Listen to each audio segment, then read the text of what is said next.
Gidelim.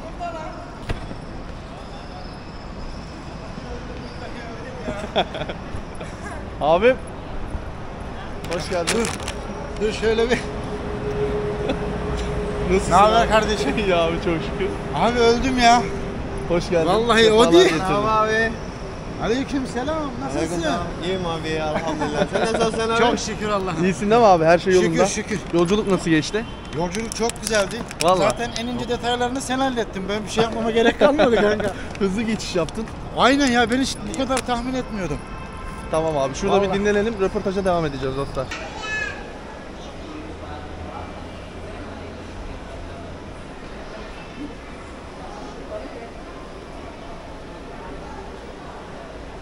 Evet efendim, şu an Murat abiyle beraber masaj malzemeleri aldık.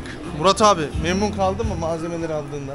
Gerçekten fiyat performans olarak da çok iyi. Türkiye'de olan şeyler de var. Masaj ekipmanları da. Türkiye'de olmayan masaj ekipmanları da var. Çok enteresan. Ama fiyat performans olarak belki 4'te biri, 3'te biri yani burası. Beğendin yani. Tabii canım. O kadar malzemeyi kaça aldın onu da söyle. 435 miydi? Aynen. Yani 900 lira. 900 lira de. Maksimum. Belki 12-13 tane parça var yani. Değil mi? Aynen. Hadi devam edelim. Selamünaleyküm efendim. Hoş geldiniz. Herkese merhaba. Yeni videoyla sizlerleyiz. Yanımda Murat abi var. Uzun yol kat etti geldi. Dünden izlediğiniz havalimanına gittik, karşıladık kendisini. Öncelikle uçuşu nasıl geçti? Nasıl, Endonezya'yı beğendi mi? Endonezyalı eş adayıyla nasıl tanıştı? Hangi platformda tanıştı? Beni nasıl buldu? Benimle nasıl iletişime geçti? Kendileri aralarında nasıl iletişim kuruyorlar? Ana maddeler halinde soruları yavaş yavaş soracağım. Abi hoş geldin. Hoş bulduk kardeşim benim. Biz önceden tokalaştık zaten ama şimdi yeni tokalaşıyormuşuz gibi yaparız. Abi nasılsın, iyisin? Çok teşekkür ederim, sağ olasın. Yine güler Allah razı yüzlülüğün, olsun. her zaman olduğu gibi ben tanıyorum kendisini. Uzun zamandır konuşuyoruz, Biz sohbet ediyoruz. normalde de zaten arkadaştık. Evet. Şey yok yani. Peki abi biraz kendinden bahseder misin? Ne yapıyorsun? Nerelisin? Nereden geliyorsun? Kaç yaşındasın? Valla biraz uzun sürecek. Abi lütfen. Kamera Uzun sende. sürecek. Ben Murat Kazan. Aslen Afyonkarahisarlıyım. Ama 15 yaşımdan beri İstanbul'dayım. Yaşım şu an 37. Normalde kuaförüm. Aynı zamanda da masörlük yapıyorum. Burada yani dikkat çekmem gereken konular var. Onları ben detaylı anlatmam lazım ki ben de 6 yıldır YouTube'la ilgileniyorum. Az çok yorumların ne geleceğini tahmin edebiliyorum. Ondan dolayı ilk önce ben bunları bir açıklığa kavuşturayım ve sizden özellikle rica ediyorum. Bana bu şekilde kötü yorumlar yazmayın. Evet. Başlayayım mı? Lütfen. Lütfen abi kendini tanıt. Şimdi ben 15 yaşımdan beri yani 2001 yılından beri kuaförlük yapıyorum. Evet. Ama benim ilk ustam aynı zamanda profesyonel de masördü. Yani kuaförlük yapanlar az çok bilir. Şimdi bizim zamanımızda bahşişle çalışıyorduk. Maaş yoktu. Kalfalık yaparken. Çıraklık yaparken bahşişle çalışıyorduk. Biz de çırak olduğumuz için patronum da masörlüğü de çok iyi bildiği için ondan çok şey kaptım.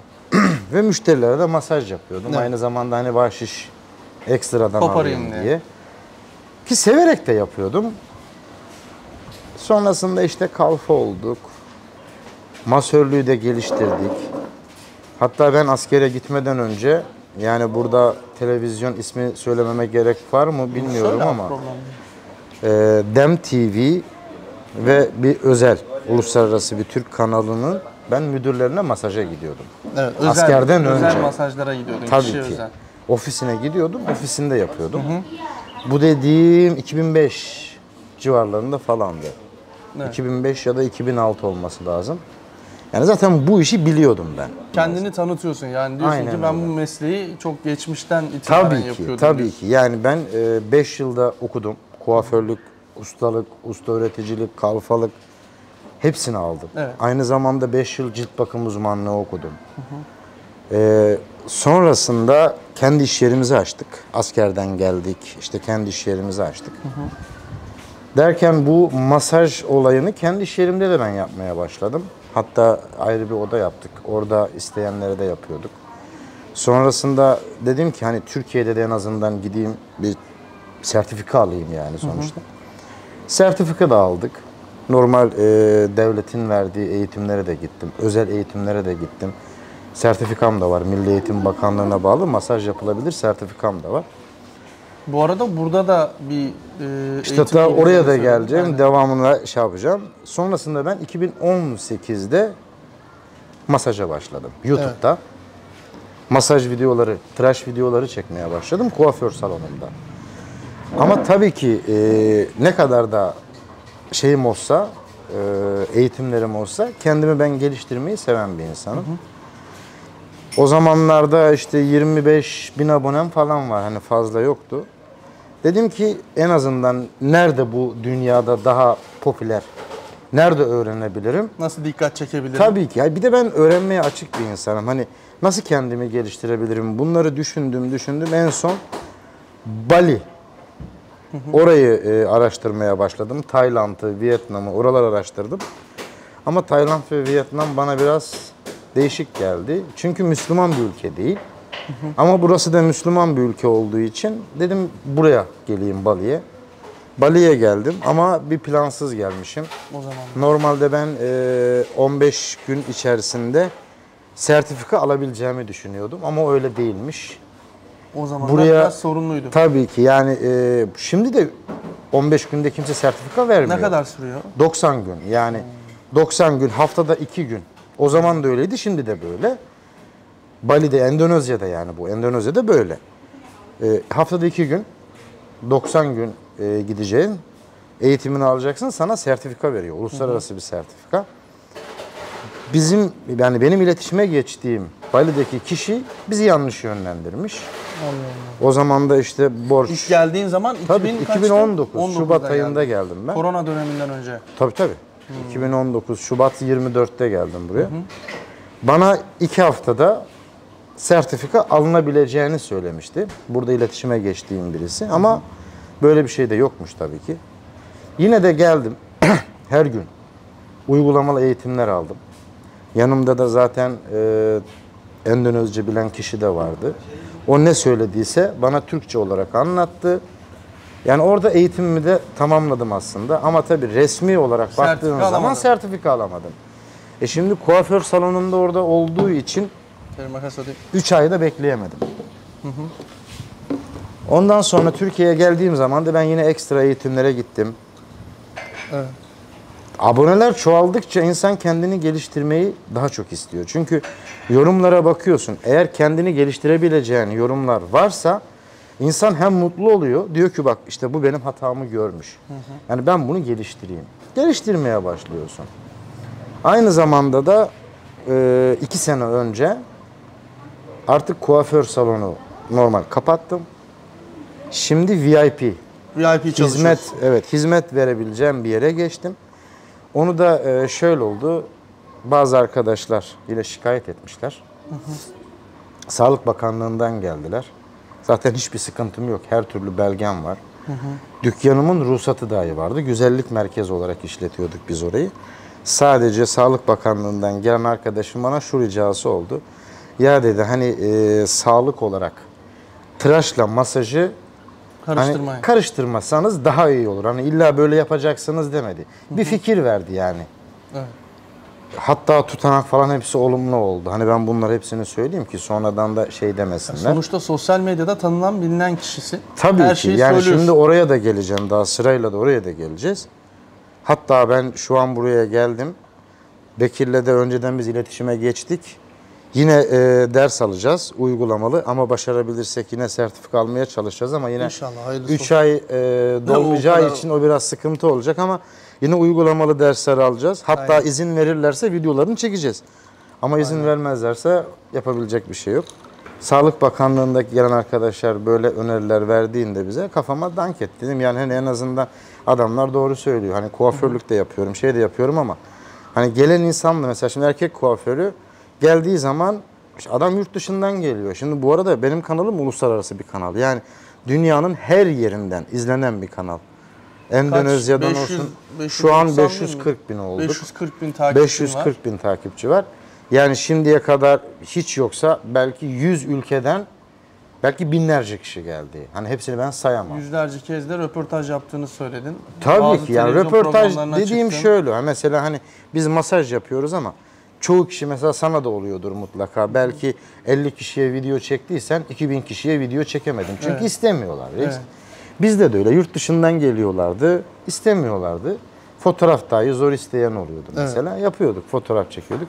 Video istemeyince de yapmıyorduk. Sonrasında ondan sonra Sağlık Bakanlığı'ndan bu öneriyi verdikleri zaman kuaförü kapattım. Sonuçta yurt dışından da geliyor. Adam bir bakıyor ki kuaför salonunda masaj oluyor. Yani insana biraz da garip geliyor. Sadece VIP masaj üzerine fokus Tıraş oldun. da var bizim, cilt bakımı Şu da an var. Tabii ki tıraşımız da var, cilt bakımımız da var. Ama VIP. Mesela nasıl VIP? Bekir gelip tıraş olduğu zaman ya da tıraş olacağı zaman ikinci bir kişi gelip sırada dahi bekletmiyorum. Ofiste durmuyor. özellikle. Aşağıda kafelerde durur. Erken geldiyse şayet. Ben senin işini bitiririm. İkinizi yüz yüze dahi getirmem. Sen özel bir şekilde tıraşını, masajını olursun. Ya VIP. Tabii ki. Yani o yüzden böyle olduğumu daha hijyenik oluyor ve gelen insanlar da özel hizmet aldığı için mutlu oluyor. Çünkü yurt dışından çok izleniyorum. Yani Türkiye'de baktığın zaman belki %10'dur izlenen benim. Endonezyalılar buna kritik diyorlar. Böyle çıtlatma, kırtlatma. Sen bayağı Ya biliyorsun. onlar tecrübelisin. onlar efektler ama bizim daha çok mesela stres giderme masajı. Bu arada bunu da söyleyeyim. Herhangi bir şekilde bak hiçbir şekilde sağlık amaçlı bir şey yapmıyorum. Asla da yapmam çünkü bu benim işim değil. Birçok kişi geliyor, söylüyor. Diyorum yok yani doktorlara gidin yani bu benim işim değil. Sen fizyoterapist değilsin. Değilim. Ben sadece onu söylüyorum. Ben stres giderme masajları yapıyorum. Evet. Ama tabii ki YouTube'da video çektiğimiz zaman efekt eklememiz gerekiyor. Kıtırdamalar. Yani onları da efekt ekliyoruz. Daha bir görsel oluyor. Hatta mesela çatır. baltayla, ruloyla, işte değişik böyle ekipmanlarla, Çok bıçakla falan enteresan yapıyorum. şeyler de var. Videolara bakarsın. Tabii ki yani kendimi de geliştiriyorum. Peki hiç şikayet almadın mı abi? Hani bazen hanımlara masaj yapıyorsun, bazen erkeklere masaj yapıyorsun. Bu konuda ne düşünüyorsun? Hani kişiler şikayette Şimdi- bulunuyor mu? Ya sen ne yapıyorsun işte? Gelen insanların, abartmıyorum, yani sonuçta bu videoyu da izleyen olacak. Tabii. Bir kişi dahi şurada ben bundan şikayetçiydim diyemez. Çünkü ben işlerimi profesyonel yapıyorum. Genelde arkadaşlar ben çektiğim videodaki insanları ajanstan çağırıyorum. Çünkü normal bir insana masaj yaptığım zaman, şimdi bizimkisi çok hassas bir iş kanka. Yani iftiraya hemen yani olabilecek bir iş. O yüzden ben profesyonel yapıyorum. Ajanstan çağırıyorum. Asistanım ilgileniyor. Anlaşma yapıyorsunuz. Tabii ki gelen Parasını insanla bir veriyorsun, sözleşme yapıyoruz. Sözleşmede de yani her maddesi yazıyor. Ne olacağı, nasıl olacağı, paylaşımlar nasıl olacağı hepsi yazıyor. Yani bunlara zaten okey diyen insan imzaladıktan sonra biz bu işi yapıyoruz. Onlara yapıyoruz. Onun haricinde de şöyle bir şey de söyleyeyim arkadaşlar. Bu benim işim. Yani kesinlikle, bak kesinlikle diyorum burada çünkü çok hassasım. Bütün dünyadan izlenen bir kanalım olmasına rağmen maalesef ki söylüyorum bunu. Ya biz bir şekilde yine Türkiye'yi tanıtıyoruz kanka. Yani Evet. şu an belki yüzlerce kişi Türkiye hakkında kötü bilgilere sahipken ben düzelttim. Milyonlarca kez izlenmiş videoları. Yani şu an 200 milyona yakın videolarımın toplam izlenmesi var. Ki bazı videoları da silmek zorunda kaldım. Onlar da sayarsak daha fazla oluyor ki onları saymıyoruz. Hani bizim Osmanlı hamamları var. Keselenme Evet, mesela. yani oradan Şimdi oraya başlayalım gittiğin yani. zaman orada adam sana masaj yapıyor, keseliyor falan. Orada ne düşünebilirsin ki? Rahatlıyorsun yani. Ya işte Nasıl bir sapıkça ki bir düşünceler de var abi? bir de anlamadım. şöyle bir şey söyleyeyim bak. Benim TikTok'ta var 256 bin. YouTube'da var 540 bin. Ama bu abone olmayıp da izleyenleri sayarsam 1 milyonu geçiyor. Şu an aktif 1 milyon beni izleyen insan var. Aktif olarak söylüyorum. Bu bazen 900 olur, bazen 1 milyon 500 Evet. olur. Yani bunları profesyonel yapıyorum işi. Yani 6-7 yıldır bir tane şikayet duyamazlar benden. Ve aynı zamanda kesinlikle video haricinde bayanlara ben randevu almam. Ben kendim bayanlara masaj Onu da yapmam. baştan söyleyelim hani. Yani onu yanlış tabii ki de anlaşılmasın. söylüyorum. Ben sadece profesyonel, tabii şov ki. maksatlı YouTube içeriği üreticisi olduğundan dolayı Aynen öyle. kendini geliştiriyorsun. Bu şekilde de insanlar izlenmesi olduğundan dolayı da video çekiyorsun. Bu da senin ekmek kapın diyorsun. Evet. Hepsi ajanslardan gelen kişilerle, kontratlı imzalı Tabii kişilerle ki, tabii ki. Biz yapıyorsun. videolarımızı bu şekilde zaten Profesyonel ekiple profesyonel. çalışıyorsun, Tabii ki aynen. ben profesyonel ekiple çalışıyorum. Kendini Çünkü riske atamazsın. herhangi bir iftiraya maruz kalmamak için ilk etapta manken nasıl iletişime geçtik, WhatsApp görüşmeleri, fotoğraflar. Ondan kayıt sonra altında. benim tabii ki benim ofisime girdiği zaman mutfakta var bir kameram. İçeri ilk girişte kameram var. Dinlenme salonunda 2 tane kameram var. Yani bir masaj yaptığımız bölümde yok. Ama diğer taraflarda full kameralarımız var. Yani herhangi bir iftiraya da maruz Bir kalmamak nevi için. reality show gibi bir show gösteri Ya bir yapıyorsun aynen öyle sonuçta ya. Bu yani. masaj show diyebilirsin. Mesela düşünsene normal Nusret'e bakalım. Böyle de tuz atılabilir değil mi? Adam bu şekilde attı diye şu an milyonlarca takipçisi var. Ya da Amaç bu CZN'ye işte. bırak. Ya Hani- da CZN'ye bırak. Gülerek Sadece gülüyor. sebze doğradı diye milyonlarca var. Sen de Saygı masaj duyarım yapıyorsun. bu arada. Bunlar işi. Yani şovu masaja karıştırmak gerekiyor. İzlenilme olması için Ya yapıyorsun, tabii ki yapman şovu lazım. masaja karıştırmak gerekiyor. Öbür türlü her zaman aynı şeyi yaptığın zaman İnsanlar sıkılır. sıkılır. Şimdi ben bunu her gün 5-6 bardak içer miyim? İçmem yani. Bir yerden sonra sıkılırım. O da öyle bir şey. Evet. İnsanlar sıkılmaması için biz farklı farklı şeyler yapıyoruz. Mesela şunu da söyleyeyim. Hiçbir şekilde TikTok canlı yayınımda bana şunu diyemezler. İşte şu masajı yapalım ama bana şu hediye at demedim. Asla demem. Hatta çoğu zaman bazı yorumlar geliyor. Ben direkt yorumları da kapatıyorum. Bunları söylemenin nedeni öncelikle Murat abi seni tanımalarını istedik. Evet. İlk başta röportaj yapıyoruz biliyorsun Evet, her evet. bölümleri izliyorsun sen de. Ben umuyorum ki takipçilerimizin neyin ne olduğu ortada. Evet. Eğer inanmıyorlarsa da kendileri girer. YouTube kanalının adını da söyle. Yani Eysamar Çambeyli Masaj zaten başlık ASMR etiketinde de yazarlarsa görürsünüz. Çıkıyor, aynen. Oradan direkt çıkıyor. Şimdi bazılarına göre ayıp falan derler. Bazılarına göre enteresan bir şey falan derler. Bazıları dikkat çeker. Kimseyi ilgilendirmez. Beni de ilgilendirmez senin ne yaptığın. Ya sonuçta ben Saygı profesyonel duyuyorum, iş aynen. yapıyorum. Vergimi Her şeyi veriyorum. anlatıyorsun. Vergimi veriyorum. Her türlü şeyimi yapıyorum. Bir kuruş vergi kaçırmıyorum. Aynı zamanda ülkemi tanıtıyorum. Bakın size şöyle örnek vereyim. İtalya'dan en ünlü YouTuber'lar geldi. Danimarka Devlet Türkiye'deki YouTuber'ları Televizyonu. da söyle. Onlara da sıra gelecek. Bak İtalya'dan en büyük YouTuber'lar geldi. Danimarka Devlet Televizyonu'na ben röportaj verdim. Evet. Videomu çekti. Devlet televizyonu ya bir de bu bizim mesela haberlerine de çıktın Cem sen. Yılmaz mesela Cem Yılmaz gibi show Evet. talk show gibi orada programa yapan 2 kişi geldi. Videolarımız var. Danimarka Devlet Üniversitesi'nde belgeselim yayınlandı. Türkiye'de bir üniversitede belgeselim yayınlandı.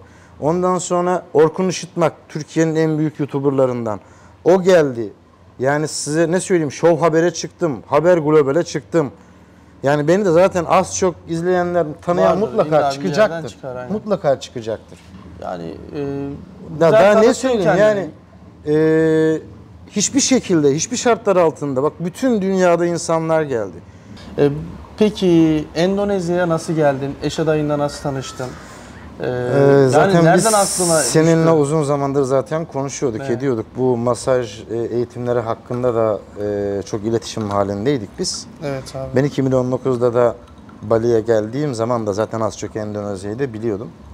Bir de ben tarih, gezi videolarını izlemeyi, tarih izlemeyi çok severim yani. Birçok şeyde de bilgim vardır. Yani senin videoları da zaten izliyorum. Hiçbir videonu neredeyse kaçırmıyorum. Yani orada da görüyorum. Şimdi mesela evlendiriyorsun. Sonra Türkiye'ye gittiğin zaman 3 ay, 5 ay, 1 sene sonra röportaj yapıyorsun. Herkes memnun. Ya illa ki belki milyonda bir çıkabilir ama. Bunu yıllar, bir buçuk yıl önceki olayı anlatıyorsun değil mi? Hani ilk beni izlediğin zamanlar. Evet bir Sonra- yıl falan aynen. işte oldu.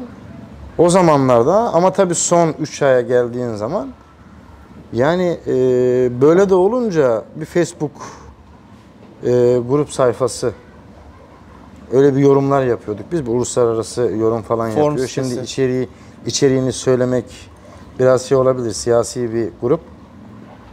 Oradan ben bazı durumlar hakkında yorum yazıyordum. Evet. İşte aynı posta şimdiki evleneceğim kız da yorum yazmış. Orada ben ona cevap vere, o bana cevap vere derken sonra ben özelden yazdım. Evet. O da cevap verdi. Konuşmaları, işte ne bileyim utangaçlığı falan çok hoşuma gitti. Zaten biliyordum da Endonezyalı insanların Güler nasıl yüzlü olduğunu, olduklarını, ne sohbetlerini. olduğunu. Bence bunu da masaja bağlıyorum bu arada. Burada masaj çok geniş kitle olduğu için adamlarda stres yok abi. Bayanında da erkeğinde de burada stres yok. Gördün mü bugün mesela Evet. videolarda Mutlular çektik. ya. Mutlular abi. Bizdekiler hiç masaj olmayan insan gelmiş masaj hakkında yorum yapıyor. Her mesela. yerde masaj yapıyorlar. Abi her yerde Her yapıyorlar yerde. ya. Her yerde. Endonezya'nın her yerinde Abi bir adam defa- soyunmuş, şortuyla buraya Endonezya'ya gelenler beni çok iyi anlayacaktır. Görmüşlerdi kesinlikle. Sokak ortasında çırılçıplak. Hani Evet. şortları, boxer'ları var adamların. Soyunmuşlar, masaj yaptırıyorlar. Abi çok Başörtülü güzel bir ablalar şey falan ya. masaj Çok güzel yapıyor. bir şey. Hem Bu kötü ekmek bir şey kapısı değil ki. hem de adam rahatlıyor. İnanın ruhsal sağlık ya. Bak ruhsal sağlık diyorum Türkiye'de gerçekten. birazcık bu yön biraz başka yöne gittiğinden dolayı Çünkü kafa başka yere gidiyor abi. Bizlerin bir bölümü sadece oraya çalışıyor aklı. Ondan dolayı. Başkasından duyuyor. İşte atıyorum İşte ben gittim Tayland'da diyor. bunu yaptım. Ya kardeşim, İşte ben Tayland'da gittim vurabilir diyor. mi? Mesela Türkiye'de yalan da olabilir, doğru da olabilir. Ben diyor işte diyor Happy'ye gittim diyor. Öbürü de bütün masajların öyle olduğunu sanıyor. Hiç gitmemiş mesela. Birisinden duymuş. Hepsi aynı sanıyor. Bu sefer bize iftira atıyor. Evet. Ama bu değil yani. Masaj gerçekten sağlık. Masaj, sonrasında bu bardak. Ama ruhsal sağlık bardak yani. yapılanın adı neydi abi? Kupa. Kupa mı? Hani Kupa vakumluyorlar. terapi, kupa Onlar terapisi. her yerde var burada. Evet. Şimdi baba bu kadın yapıyor bana mesela. Ben şimdi eşim yanında da bazen kuluç giriyor hemen sırtıma. Orada mesela yaptırıyorum. Şimdi ben orada video çekmiyorum ama çektiğim zaman Bekir'e bak ne yapıyorsun sen bilmem Ya bilmiyorlar falan işte. filan. Masajı bilmiyorlar. Kötülerler ne olduğunu diye de bilmiyorlar. çekiniyorum yani. Ben tişörtümü hiç çıkarmam. Utanırım çünkü laf yiyeceğimi biliyorum. Anladın Ya mı? dedim Hani zaten dedim sana masaj baskı yapalım. altındayım. Diyor abi yapacaksan tişörtümü çıkartma diyor. Ben korkuyorum yani. Hani rencide olmak istemiyor. İnsanlar Yok. çünkü bazı kesim var linç ediyor direkt. Yani sen ne yapıyorsun? Ya zaten bazı kesim var kanka bilgisayara oturuyor. Bugün kimi linçlesen. Çünkü egosunu öyle tatmin ediyor. Çünkü Evet. hiçbir becerisi yok reis. Hiçbir becerisi yok. Tek becerisi eleştirmek. Küfür etmek. Küfür etmek. Çoluğuna, çocuğuna. Ama yüzüme küfür ediyor. karşıma gelse bunu yapamaz. Belki de 10 yaşında, 20 yaşında bir adam. Neyse abi. Neyse yani. Pekala. Şimdi yenge hanımla tanışma sürecine de geçelim. Heh, Nasıl anlaşıyorsunuz? Benim az çok İngilizcem zaten var. Evet. Türkçem de o da az çok Türkçe biliyor. Evet. Endonezce de Google geliştiriyorum çeviri de kendimi. üzerinden de destek alıyorsun. Şimdi zaten ben 6 yıldır da sürekli yabancı takipçilerimin yorumlarını çevirdiğim için Evet. o konuda da profesyonelim yani. Evet. Her türlü çeviri yapıyorum, işte normal konuşuyoruz. Mesela bazen bir cümle kuruyorum. Türkçe, Endonezce, İngilizce karışık cümle Farklı gidiyor farklı. ama anlıyor. O da aynı şekilde. Anlaşıyoruz yani onda problem yok. Ama tabii ikna edene kadar bir ay falan sürdü yani. Pekala. Benimle nasıl iletişime geçtin? Bir sene zaten bir aydır bu masaj, bir senedir masaj eğitimleriyle alakalı zaten biz iletişimdeydik seninle. Sonrasında evlilik kararı aldığındaki Evlilik kararı iletişime- aldıktan sonra dedim Bekir böyle müjdem var. Ne oldu? Dedim işte böyle ben dedim buldum. Birisi var konuşuyoruz. Evet. Hayırlı olsun dedik. İletişimlere Bir başladık. şey daha söyleyebilir miyim iznin Tabii ki. olursa? Aslında söylemem lazım çünkü Murat abinin burada ne yaptığı beni ilgilendirmiyor, ne iş yaptı. Ama Murat abi öyle bir şey de yapıyor ki açık konuşmak gerekirse biliyorsunuz YouTube'larda paylaştığım videolarımda yetim kardeşlerimize Murat abinin desteği çok fazla. Yani her bir Onu videoda söylemeseydin iyiydi. olsun abi. Ben özellikle sana teşekkür etmek istiyorum. Onu söylemeseydin. Olsun abi. Ben bunu kesmeyeceğim. Özellikle söylemek gerekiyor. Çünkü çocukların fotokopi Kur'an-ı Kerim okurkenki dönemlerini hatırlıyorum. O zaman o çocuklar hassas dönemlerindeyken sen onlara destek oldun. Evet. Hani ilk başta destek olanlardan Nadir abi kulakların çınlasın. Nadir abi de buna şahit yani. Direkt dedim Bekir kardeşim ben hesaba atıyorum. Dedim tamam abi şok olmuştum yani. Hani o aralar ben de yetiştiremiyordum. Bunu da buradan söyleyeyim baştan. Hani söylememem lazım. Sen kızıyorsun ama ben bunu söyledim. Kusura bakma abi söylemem Yani ben, lazımdı. En normalde- azından linçlerken bunları bilerek linçleyin. Yani bu adamın kariyeri bu şekilde ama yaptıkları burada kimsenin ne olduğu hani derler ya parayla imanın kimde olacağı belli olmaz. Lütfen ona göre yorum yapalım. Mesela ben bak 37 yaşındayım. Şimdiye kadar bir yudum dahi içki ağzıma almadım. İçenlere saygı duyarım, ayrı bir şey. Evet. Yani ben dinime de bağlı bir insanım.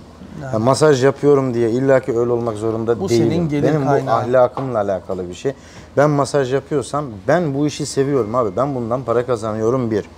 Yani illaki insan para kazanmadığı işi yapmaz. Evet. Ben para kazanıyorum bir. İkincisi ülkemi tanıtıyorum abi. Evet. Yani bakın Uluslararası mesela size mecralarda. ufacık bir örnek vereyim. Belki bu röportaj uzun olabilir. Hakkınızı helal edin.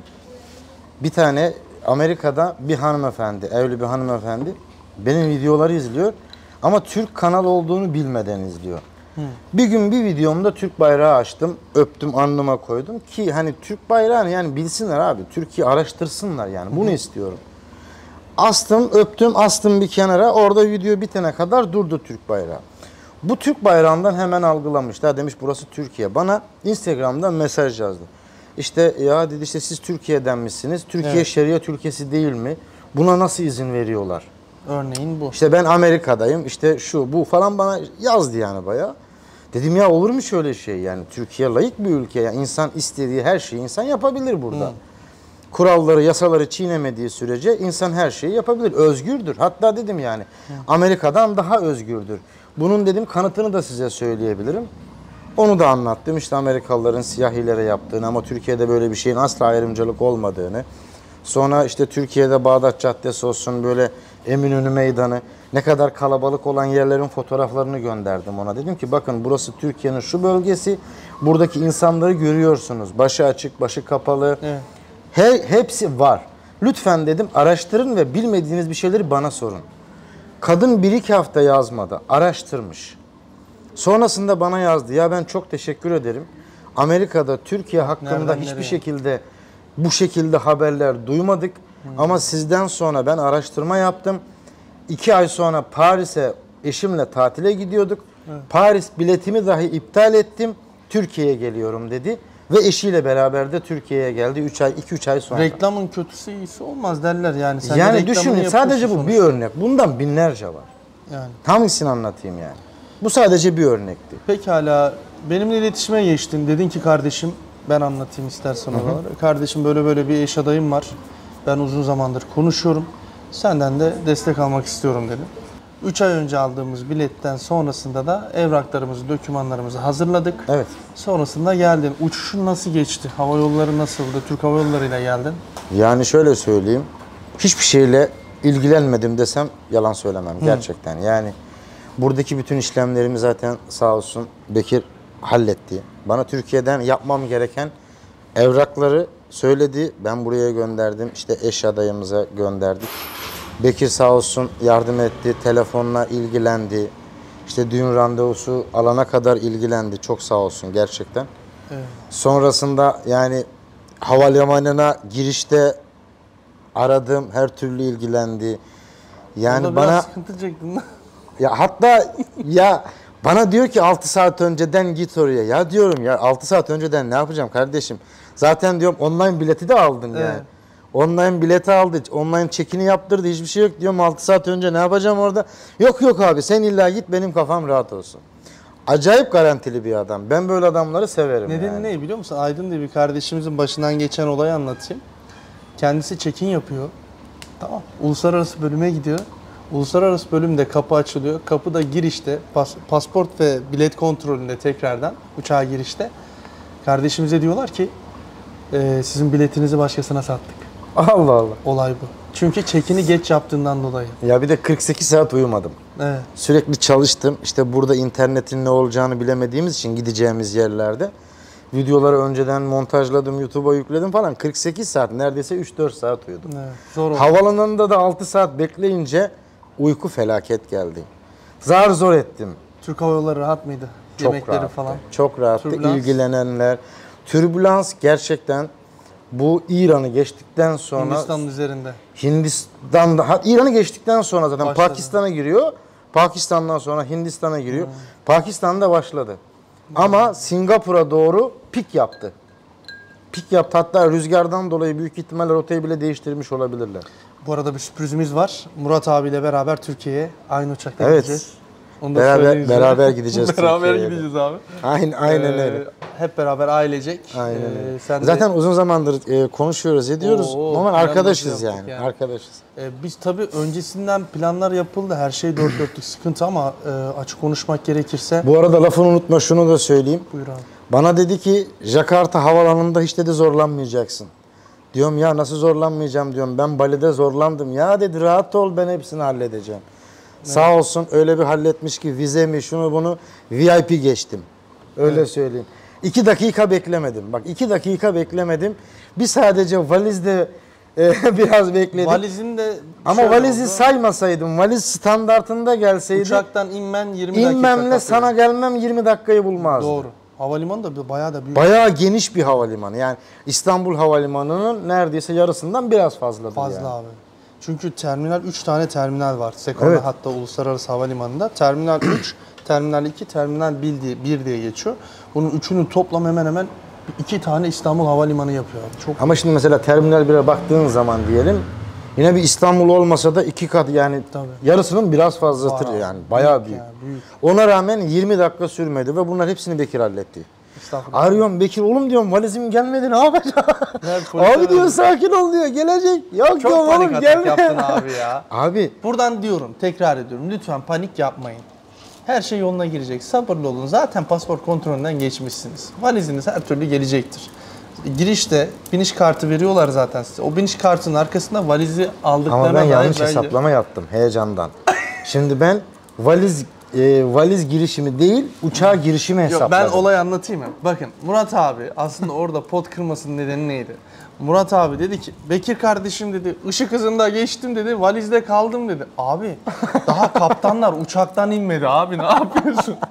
Daha valizin inmesini de yani sen dedim ışık hızında geç. İlk sen geçtin hani uçaktan belki de inenlerin arasında ilk önce geçenlerden. İlk onlar diğer turistler falan sıra bekliyor. Aynen. Tabii yerlileri benden önce geçmiştir Sana ama. şey orada polis herhalde ben telefonda duyuyorum. Ya şimdi ben az polisle de çok konuştum. İngilizce de biliyorum, Endonezce'de çat pat biliyorum. Bana bir şey anlatıyor. Anladığını aslında anladım.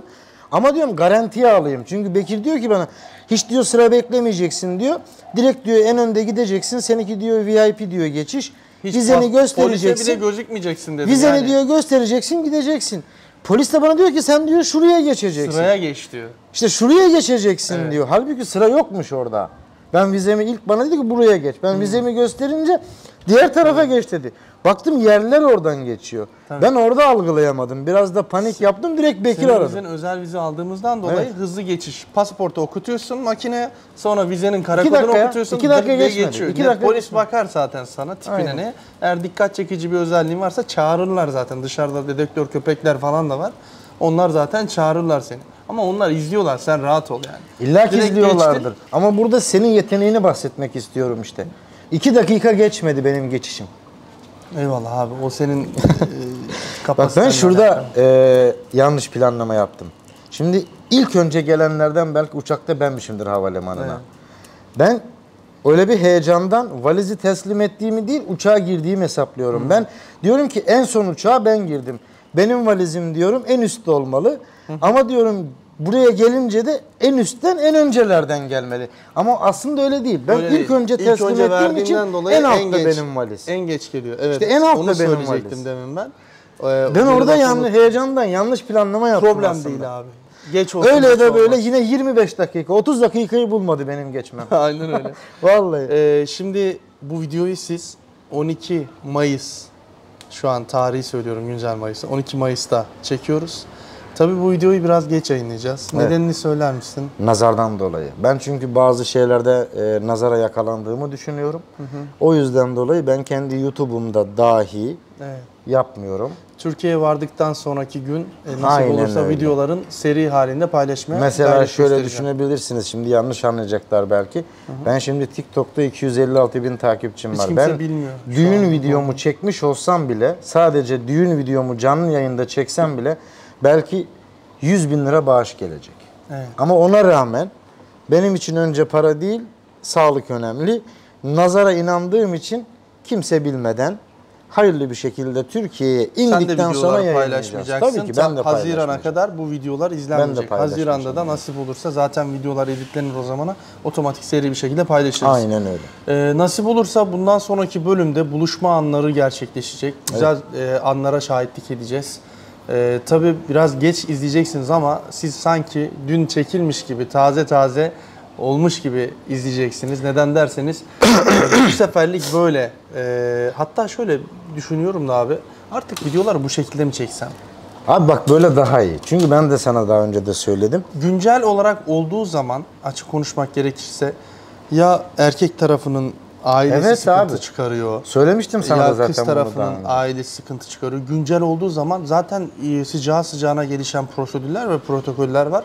Bunu da aynı Bir sinema, de dizi kanka sana şöyle gibi söyleyeyim bak, şu çekmemiz modda lazım. da olabilir. Şimdi ben tamam kameraya alışkın bir insanım. Benimle rahat bir şekilde videolar çekebilirsin. Ben çünkü kötü yorumlara da alışıyorum. Ama düşünsene, yani çok özür diliyorum, yanlış anlamayın beni. Şimdi köyden bir beyefendi gelmiş olsa, yani YouTube'un ya da videonun ne olduğunu bilmeyen bir insan. Tabii Şimdi ilk videoda gelen bir tane dahi kötü yoruma modu düşebilir. düşer. Sonrasında da ikinci, üçüncü videolarda Çok isteksiz, neler yaşıyorum abi. neler isteksiz yaşıyorum. videolar çeker. Sana da bir şey diyemez. Özellikle de boşanmış 10 yıl önce, 12 yıl önce boşanmış adam. Tamam. Adamın eski eşi hiç konuşmuyor, etmiyor. Adamın eski eşi beni buluyor. Evet, bir ara Sen muhabbetini aynen yaşadık. hatırlıyor musun? Gece, Seninle konuştuk. gece sabah 6'da aradın beni, dedin kanka böyle böyle bir muhabbet var. Ya ben ne yapabilirim dedim. Kadın beni arıyor, beni tehdit ediyor. Diyor ki sen niye yardımcı oluyorsun benim eski kocama? Sana ne? Ya demişler senin ki eski kocan, Evet. boşanmışsın, bitmiş. Yani adam benden rehberlik, tercümanlık, işte şoförlük bir şekilde destek istiyor. Yani bu konuda benden yardım istiyor. Ben ne yapıyorum? Ücret karşılığında yardım ediyorum. Yani. Bu adamla benim aramda. Şimdi sen kimsin? İyi de diyor o benim eski kocam. Niye yardım bir de ediyorsun? sana demiş ya, videolarını kaldırmazsan sana Evet. kaldırmak için dava Ondan edeceğiz. sonra dava edeceğim falan dedi. Ya Avukatıma şimdi ben sordum. bu Avukatım işleri- dedi, onun hakkı bile değil. Öyle bir saçmalık Bu yok. işleri Adı az geçmiyor, çok namı bildiğim geçmiyor. için ben, adı da geçse, Hiçbir şekilde. adı dahi geçse, sonuçta fotoğrafını ya da videosunu görsel şekilde açıdan ya. paylaşmadığı için Ona ithamda yine bulunuyoruz, etmiyoruz ya abi, yani. ithamda bile bulunsan, yani şahıs olarak Evet. soyadını değil de adını dahi söylesen yine sana telif davası açamaz. Böyle bir şey yok. Hiçbir şekilde. Çünkü kim biliyor, ama adını soyadını söylersen izin almadığın için Ama sadece şu o bölümü, oluyor. bak sadece o bölümü kaldırtırabilir sana. Şu oluyor Video Murat yine abi. komple kaldıramaz. O şahıs bana mesela küfür etti ya, hemen abi ekran görüntüsü çek, hemen avukata Ya işte. ver, bitti. Adamın işi Abi bitti işte yani. ben de Kadının işi biraz bitti. önce Direkt bunun savcılık. muhabbetini yaptım. Ya şimdi bana yazıyor adam, hakaret etmiş, iftira atmış. Avukatıma veriyorum. Tehdit, küfür, bunlar çok Avukatım tehlikeli şeyler. yani. ilgileniyor. Tebligat ona gidince bu sefer bana yalvarıyor. Abi yalvarırım, ben ettim sen etme. Evet. İşte ya uzlaşalım ya da diyor abi işte davayı çek. Ya yapma kardeşim, niye iftira atıyorsun? Kanıtın yok elinde. Yani Şimdi yapma. bunlardan muzdaripiz. Ya Bekir, o zaman bu kadar şeylere, Murat bu kadar şeylere maruz kalıyorsunuz. Çekmeyin kardeşim, videoda Diyemezler üretmeyin. çünkü ben para kazanıyorum Yani ya. İşte bunu Bu yapmak benim zorundasın. işim, ben profesyonelim yani. Bu benim işim. Düşünsenize. Yani buradan saygı, yaptığı mesleklerine saygı duyarak söylüyorum. Kimse yanlış anlamasın. Ben de bir doktor değilim ama mesela düşünün, kadın doğum doktoru bir erkek var mı? Var. Ya da üroloji uzmanı bir hanımefendi var mı? Var. Şimdi bunlar bu işi yapıyor diye evlenemeyecekler mi? Hayır. Adamlar hakkıyla yapıyor abi işini. Ben saygı duyuyorum. Bu konu hakkında da bir soru sorayım. Eş adayın, yenge hanım senin mesleğini biliyor. Eş adayın akrabaları bu iş yaptığını Hepsini biliyor. Herkes Ben biliyor. sadece bir 2 hafta denemek için çok fakir olduğumu da söyledim.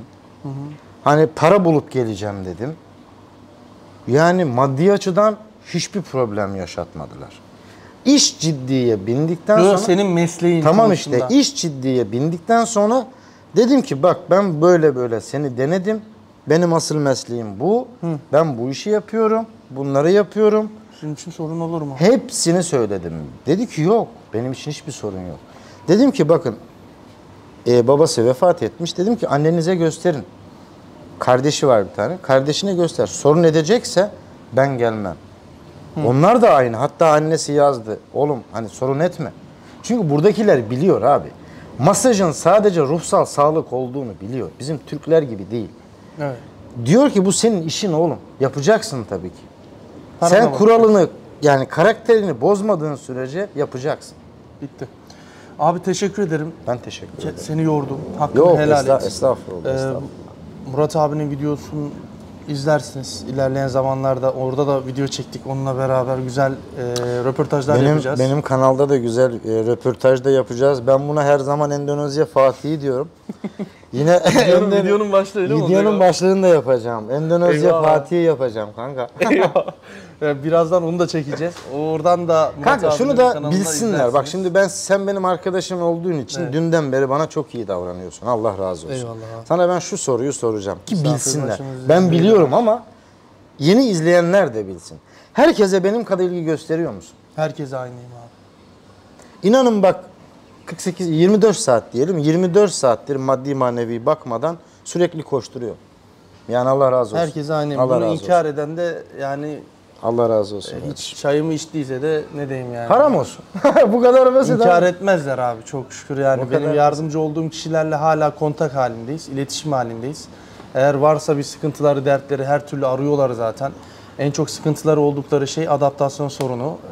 Kızların ya da kadınların Endonezya'ya gittiği zaman, Türkiye'ye gittiği zaman orada bir adaptasyon sorunu yaşıyorlar. O süre zarfında Bekir ne yapmam lazım, ne gerekiyor falan diye ben onları yönlendiriyorum. En önemlilerinden bir tanesi sabırlı olmaları, sükunetli olmaları. Aynen. Sana da aynısını söylüyorum. Önce Allah'ın sonra sana emanet. Baştan başlayalım. Ben bunu her Yani- gelene söylüyorum. Bunu biliyorsun. Tabii ki önce Allah'a sonra bana emanet.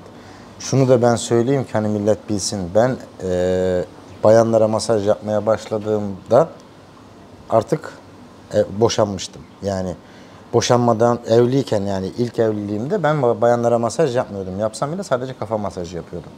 Ama ben boşandıktan sonra artık bana karışan da kimse olmadığı için ve asla aşk ile işimi karıştırmadığım için bayanlara da masaj yapmaya başladım. Ama şimdi ben evlendikten sonra eşim eğer derse ki bana yapma, yapmam abi. Bitti. Yapmam. Gerisi bize düşmez. En bizi kötü ihtimalle ilgilendirmez. yine cilt bakımı. Çünkü benim işim bu abi. Cilt bakımı yaparım bayanlara. Yaparsam belki kafa yüz masajı. Bana eşim izin vermezse, yapmasa der ki yapmam. Ben Ve pek anlamam bu asla konuda. belki şunu da söyleyecekler. Asla ve kat'a eşimi asla kendi YouTube işime karıştırmam. Bitti. Bunu da size baştan söyleyeyim, demesinler. Buradan alıp da çalıştıracak mısın, götürecek misin falan, böyle bir şey asla yok. Bu bana iftiraya girer, sonra mahkemede görüşürüz. Ve alırım. Mahkemeye taşıyorsun. Abi öyle alırım, sonra oradaki parayı sana derim ki Bekir yetimlere gönder kardeşim. Eyvallah, o zaman Öyle. tamam. Efendim Öyle abi. izlediğiniz için çok teşekkür ederim. Endonezya, Java Adası, Jakarta şehrinden kucak dolusu selamlar, saygılar. Sampayı cumpa. Sen demeden Hoşça kalın. ben diyeyim. Sampai jumpa.